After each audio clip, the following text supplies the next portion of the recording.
25 years ago, a small group of women saw a disease as being overlooked.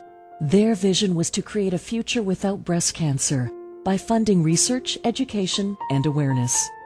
Together, they created the Alberta Breast Cancer Foundation. Margaret Friedman was named president. It was the first foundation of its kind in Canada and rumored to be the first in North America. In the beginning, I wasn't sure that I could take on the building of a foundation and carry on with my own career. And I remember saying to Dr. Burns and to Dr. Nat, I said, I'll have to think about this. And my late husband said to me, he looked at me and he said, she will do it. We will do this. And so we did. It's a great group of people, the staff and the volunteers, the sponsors, the donors, all pulling together for a common cause, and we're making a significant difference. We're getting closer to creating a future without breast cancer. Researchers across Canada are working hard at coming up with new diagnostic techniques and treatments. The knowledge we have from this work is so much more advanced than what was available 25 years ago. We've come a long ways. Instead of radical mastectomy, a woman can now have lumpectomy. This way she doesn't have to lose her entire breast. I can remember when I was still a health promotion consultant wanting to have young women learn how to do breast self-examinations. And it was frowned upon by the upper echelon because it was termed as sex education. And I can remember leaving an office and going into my own office, closing the door, and crying with frustration. I could not believe what I had just been told. And that hopefully has changed. Advancements in detection and treatments have been made possible thanks in part to donors like Rita. The year that my sister Frida was diagnosed was the year of the first Run for the Cure in Edmonton. And I heard of it and immediately got a team together.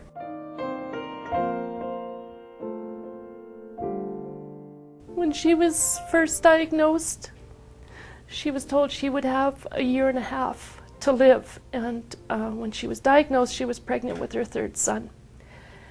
And because of the advancements in treatment, she lived almost 7 years. And so that made a huge difference to her family, to her husband and her 3 sons, in having her around for 7 years as opposed to a year and a half.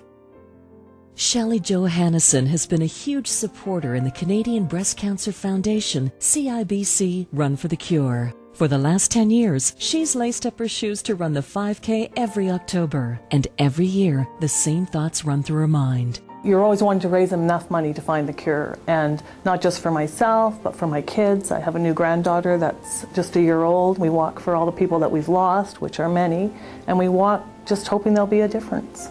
120,000 people across Canada on a single day coming together against a single cause. There's a determination there that is incredibly touching. 1 in 9 women will be affected by breast cancer. You know, I think more than the statistics to me is reaching beyond those statistics and reaching out in the population and understanding what degree of separation that means for any one family, any one individual. Kathy Cox's mom was one of those women who lost in the battle against breast cancer. My mother was very much community-oriented. She always helped in those ways.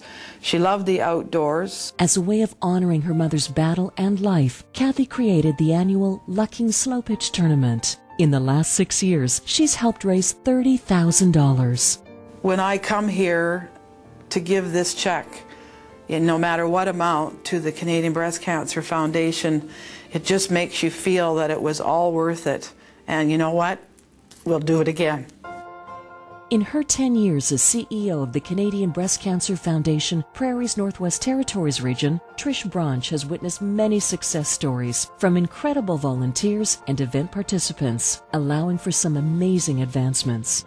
The relevance of what people are doing in the research community has impacted, because you are seeing people survive longer and live with the disease full lives. We've invested over $230 million in breast cancer research and similar amounts in public awareness and education work.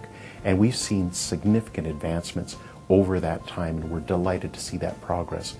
Nothing this significant can be achieved without teamwork. CIBC has been sponsoring the Run for the Cure for 15 years.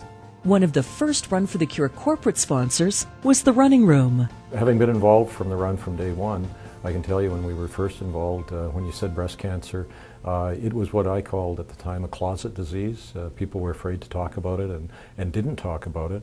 Women had to face breast cancer on their own, and often didn't even have the support of their families sometimes around them. Today, thanks to the Run for the Cure, thanks to the Canadian Breast Cancer Foundation, breast cancer today has become a community concern. Perhaps no one is aware of how far we have come in the past 25 years than breast cancer survivors themselves. There's couple of words that take your breath away. Breast cancer are two of them. My name's Diane Martin, and I'm very happy to say that I'm a 2-time breast cancer survivor. It takes courage to go back for the second, third, fourth, fifth, sixth chemotherapy, and you have to sort of keep it in perspective, because it really is saving your life, but in the same sentence, it's like you feel like it's killing you. Today, she spends much of her time volunteering for the CBCF and training with her Dragon Boat racing team, all fellow survivors. You'd look in the other women's eyes and you'd go, I know where you've been, I know you had surgery, I know what chemotherapy's about, I know what radiation's about, but you know what, we beat it, and now we're going to have a good time and live life to the fullest. I live every day now with a different attitude. It's like, who can I talk to and enjoy? Who can I help? And who can I, tell people about making sure you check about breast cancer? And just smelling the roses, as they say. And these experiences just prove to me that I'm here. And I'm here because of foundations like the Canadian Breast Cancer Foundation. I'm still alive because of them.